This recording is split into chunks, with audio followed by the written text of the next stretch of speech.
O tempora, o mores. Quem estudou direito, quem fez a faculdade aí pelos anos 70, 80, até o começo dos anos 90, há de lembrar das aulas de oratória, onde se estudavam os discursos de Cícero. Os mais famosos são as Catilinárias, que é um conjunto de 4 discursos feitos contra um opositor do regime romano em 63 a.C. As Catilinárias são uma série de 4 discursos célebres. Os discursos são um ato de denúncia contra a conspiração pretendida pelo senador Lúcio Sérgio Catilina. E ele também era um defensor da degradação dos costumes romanos, o Catilina.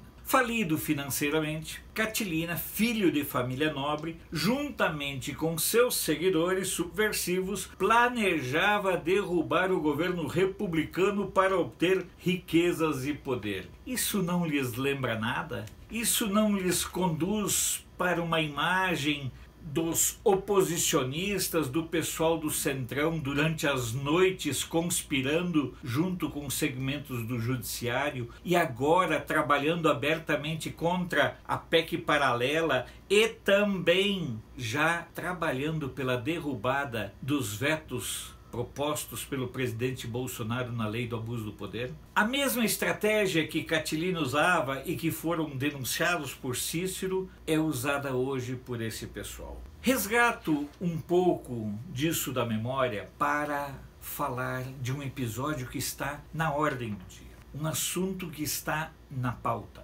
O tempora, o mores, pode ser transformada, pode ser traduzida para o tempus, o costumes. Confesso para vocês que eu não sei como é a gestão do Crivella e do Witzel lá no Rio de Janeiro. Não acompanho, não tenho informações suficientes para formular um juízo de valor.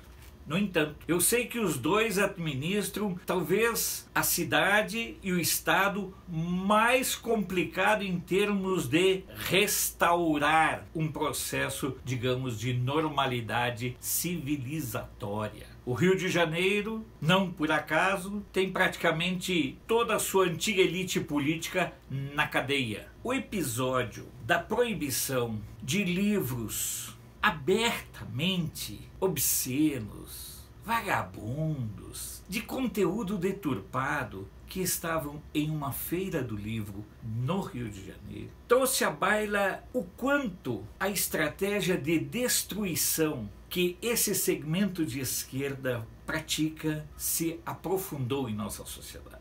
Durante muito tempo, os herdeiros do gramscismo cultural, eles buscavam na juventude a reposição dos seus estoques, dos seus exércitos de imbecis, dos seus exércitos de seguidores. Como os jovens passaram a não ser mais suscetíveis ao besteirol e às propostas de lascívia, de orgias, onde eles foram atacar? Na infância. Hoje, o grande objetivo dos segmentos que querem a destruição da família está na formação, na qualificação de educadores para a infância. O que eles buscam é terminar com a heteronormatividade. Esse é o termo que eles usam. Eles são tão sem limites que fazem isso de modo aberto, de modo escancarado, sem que as pessoas tenham condições de reagir. O episódio no Rio de Janeiro mostrou claramente que é preciso sim a sociedade se manter o tempo todo alerta e atenta a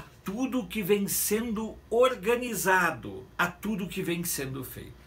É claro que o pessoal do Rio deve odiar o Crivella e o Witzel. Afinal de contas, eles estão na região onde a permissividade é quase que uma norma, é quase que uma obrigação. Ali naquele tambor, naquele eco central da Zona Sul Carioca. Ali onde se mistura a prostituição, o tráfico, a droga e principalmente se mistura a repercussão dos assuntos em nível nacional. Crivella e Witzel têm a coragem de atuar dentro de um sistema podre, tentando extirpar as partes mais podres para fazer uma septicemia social.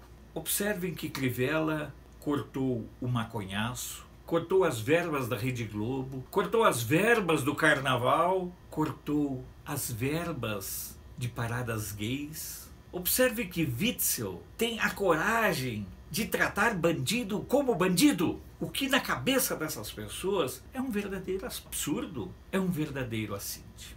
Volto a dizer, Crivella e Witzel enfrentam o reduto mais barulhento da esquerdopatia nacional. Enfrentam guetos onde se mistura o que há de mais podre e promíscuo da sociedade em fase acelerada de metástase e de destruição dos valores humanos, sociais e cristãos. É interessante observar como essa região no Rio de Janeiro tem um poder muito grande. É ela que transforma os Jean Willis em deputados, mas isso não é coisa recente. No passado, foi nessa região que Juruna, o índio, virou deputado federal. Virou deputado federal por uma brincadeira de um grupo de influenciadores.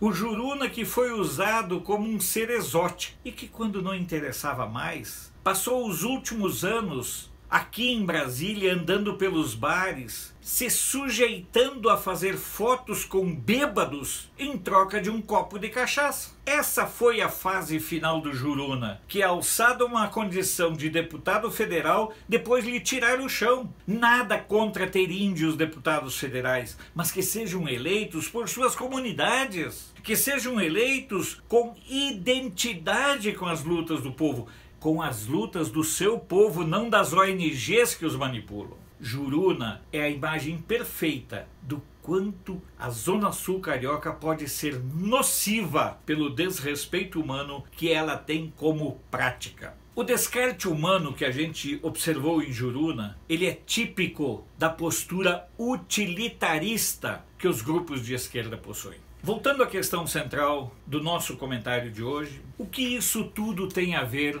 com o episódio das revistas, dos livros, dos gibis sobre sexualidade infantil, sobre promiscuidade infantil, sobre lascívia infantil, sobre abuso sexual infantil? Porque essa é a nova fronteira que eles vão atuar. Eles não estão mais preocupados com seus filhos aos 15, 16, 18 anos. Eles estão de olho nas crianças de 2, 3, 4, 5, 6 anos. É neles que eles querem atuar, é eles que eles querem cooptar, é eles que eles querem destruir emocionalmente. E o episódio lá do Rio de Janeiro, infelizmente com a conivência de ministros do STF, mostra claramente que a luta será intensa. Cuide dos seus filhos. Cuide do que seus filhos andam acessando nas redes sociais, nos celulares, porque é por ali que eles querem entrar, porque é por ali que eles querem destruir a heteronormatividade. Porque se eles conseguirem desconstruir psicologicamente uma criança, eles terão um jovem abobado, eles terão a garantia de estarem repondo os seus exércitos de imbecis, zumbis humanos,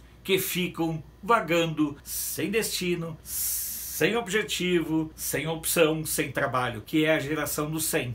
Pense nessa questão. Muito além dos gibis lá do Rio de Janeiro, o que está em jogo é a nossa família. São os nossos filhos e os nossos netos. Sou Alfredo Bessoff, jornalista. Você pode não concordar com o que eu digo, mas eu tenho o compromisso de não silenciar.